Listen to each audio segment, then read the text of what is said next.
I was talking to a friend, a colleague at work, and I found out that he and I, we had something in common: fighting for your blessing until God gives you what you deserve.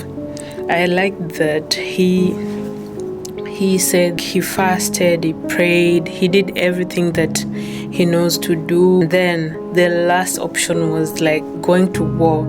Actually, I noticed that we have been taught that prayer petitions are the only thing that we can be doing, making petitions. We have always been taught that prayers are about petitions.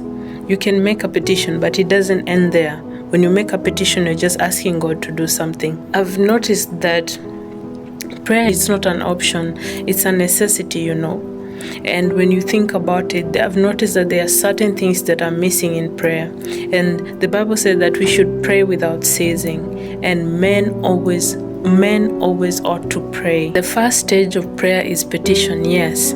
And it doesn't end there. When you petition, it says in the book of Joel chapter 2 verse 12 to 15 that return to me with weeping and fasting. It means that you should return to God with a humble heart, a humble spirit. So if you see that your prayers are not being answered and you've done the first stage of petitioning, then go ahead and it doesn't mean that you should cry or something. Yes, you can cry, but it just means that you should get in a state of spiritual kind of humility and come close to God and be open with Him. Even if you cannot cry for other people, you can cry to God.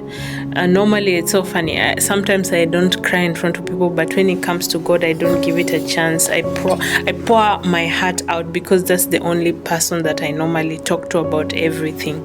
So you can talk to Him about everything. This is the first person that you can open up and share everything. If you see that going to Him with a humble heart and crying to Him and weeping and fasting is not working, then offer a sacrifice of praise. Offer a sacrifice of thanksgiving. It always helps.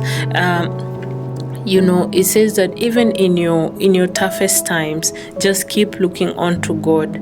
Even on your toughest times, this is the worst time, but if you count your blessings first and you say thanks to God, He will multiply what you have.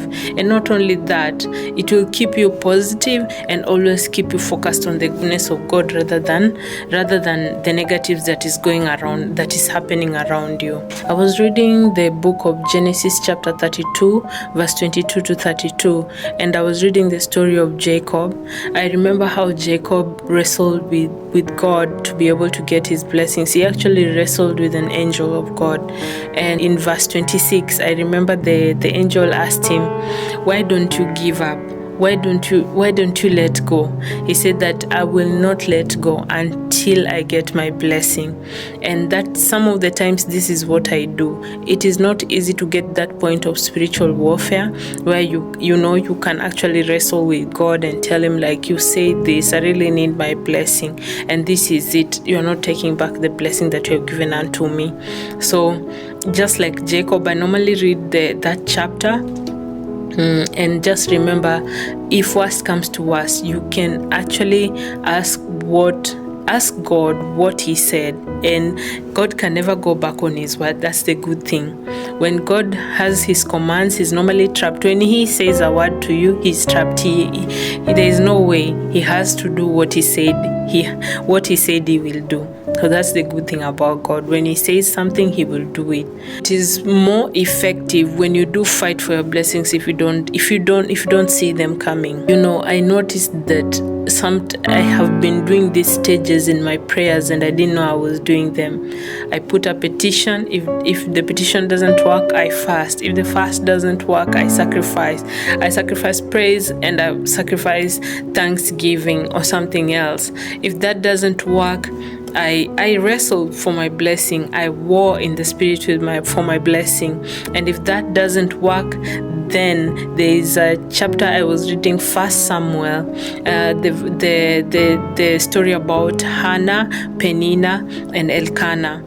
And Elkanah married two wives, Hannah and Peninnah, and Peninnah used to mock Hannah for not having a child. And And Hannah prayed to God and prayed to God. She offered sacrifices, but nothing changed. I like that she made a vow with God. She said that this child, if you give me this child, I will dedicate this child to you.